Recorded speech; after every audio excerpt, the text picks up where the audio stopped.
May update ang showbiz insider na si OG Diaz patungkol kina Kim Chiu at Paolo Avellino bilang isang Kim Pao fan. Sa latest, sinabi ni OG na maraming netizens ang nagtatanong sa kanya kung totoong magjowa na ang kinakikiligang dalawang artista. Ang diretsyang sagot ng talent manager vlogger, ayon sa kanyang source, hindi na daw kailangan pang itanong yan. Pag tinatanong daw kasi niya si Paolo ngayon, ay walang pag-deny kundi ngingitian ka lang. Pero according sa body language ngayon ng dalawa, kung pagbabasehan ay meron na silang may relasyon.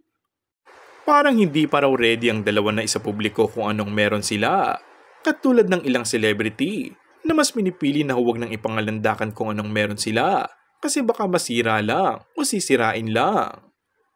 Pero muling nilinaw naman ng Showbiz Insider na mas maganda kung kina Kim at Paolo na mismo manggagaling ang pagkumpirma sa kanilang tunay na relasyon. Katulad din daw ni OG, ay madami nga kasi ang humihiling na sana ay magkatuluyan in real life ang dalawa dahil bagay na bagay naman at hindi may pagkakaila.